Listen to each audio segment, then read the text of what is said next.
नमस्कार, मैं डॉक्टर शुक्ला मनोरमा आपका स्वागत करती हूँ। तो चलिए सी-टेट और जे-टेट के लिए वेरी इंपॉर्टेंट प्रश्न पर मैं डिस्कस करती हूँ। तो आइए आगे देखते हैं। आपके सामने पहला प्रश्न ये रहा, शिक्षण की दृष्टि से टेलीविजन जिस वर्ग के अंतर्गत आता है वह है, ऑप्शन सुनिएगा, ए है श्रव्य उपकरण, बी है दृश्य उपकरण, सी है दृश्य या श्रव्य उपकरण और डी है परंपरागत उपकरण। चलिए पहला प्रश्न का उत्तर मैं बता रही हूँ, सी सही है, दृश्य या श्रव्य उपकरण।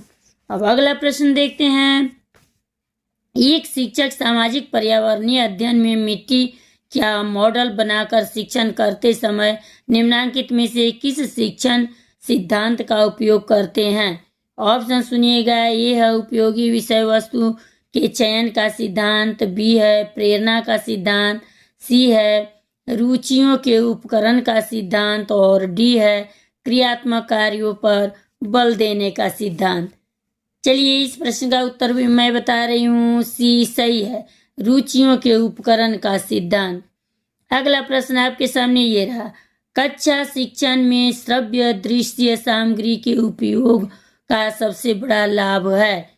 ऑप्शन सुनिएगा, छात्रों को पुस्तकीय ज्ञान पर निर्भर नहीं रहना चाहिए, बी ऑप्शन है सीखना सरल और रोचक हो जाता है, सी ऑप्शन है सीखने का सारा दायित्व छात्र पर निर्भर होता है और डी ऑप्शन है छात्रों को कम अध्ययन करना पड़ता है।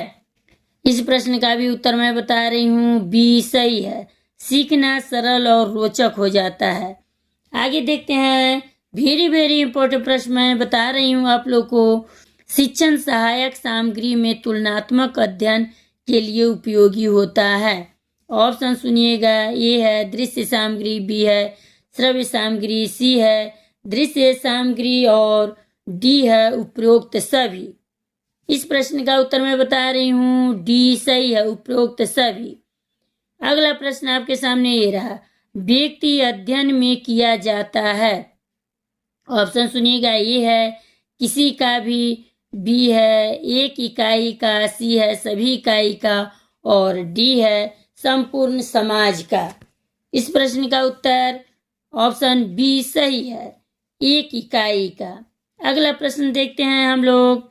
सामाजिक अध्ययन में दूरदर्शन महत्वपूर्ण है क्योंकि, ऑप्शन सुनिएगा, ये है अधिक विश्वसनीय एवं प्रभावी साधन है, बी ऑप्शन है सामान्य ज्ञान का विकास करता है, सी ऑप्शन है समसामयिक विषय वस्तु का ज्ञान प्रदान करता है और डी ऑप्शन है उपरोक्त सभी। इस प्रश्न का उत्तर डी सही है, उपरोक्त सभी। अगला प्रश्न देखते हैं हम लोग। मूल्यांकन का क्षेत्र होता है, ये आप लोग कमेंट सेक्शन में बताइएगा। ए है व्यापक, बी है संकुचित, सी है सामान्य और डी है असामान्य। आप लोग कमेंट सेक्शन में बताइएगा। अगला प्रश्न हम लोग देखते हैं। दूरदर्शन शिक्षण की विशेषता है।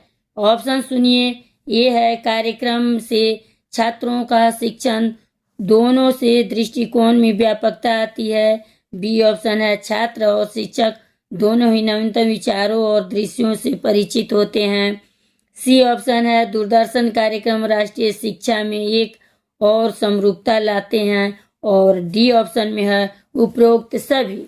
इस प्रश्न का उत्तर डी सही है, उपरोक्त सभी। अगला प्रश्न देखते हैं हम लोग। चलचित्र शिक्षण का सोपान है। ऑप्शन सुनिएगा, ये है स्वयं की तैयारी, बी है प्रदर्शन कक्ष की तैयारी, सी है चलचित्र का प्रदर्शन और डी है उपरोक्त सभी। इस प्रश्न का उत्तर डी सही है, उपरोक्त सभी। अब चलिए अगला प्रश्न और ये लास्ट प्रश्न है, आप लोग ध्यान दीजिए, कमेंट सेक्शन में बताइएगा। सामाजिक अध्ययन में दूरदर्शन महत्वपूर्ण माना गया है क्योंकि, ऑप्शन सुनिए, ए है यह अत्यधिक विश्वसनीय और प्रभावी साधन है और इससे सामयिक ज्ञान में वृद्धि होती है, बी ऑप्शन है यह एक श्रव्य साधन है, सी ऑप्शन है दूरदर्शन केवल एक दृश्य साधन है और डी ऑप्शन में है यह एक परंपरागत शिक्षण सहायक सामग्री है। इस प्रश्न का उत्तर ए सही है। यह अत्यधिक विश्वसनीय और प्रभावी साधन है और इससे सामयिक ज्ञान में वृद्धि होती है। लाइक सब्सक्राइब करते जाइएगा। मिलते हैं अगले वीडियो में।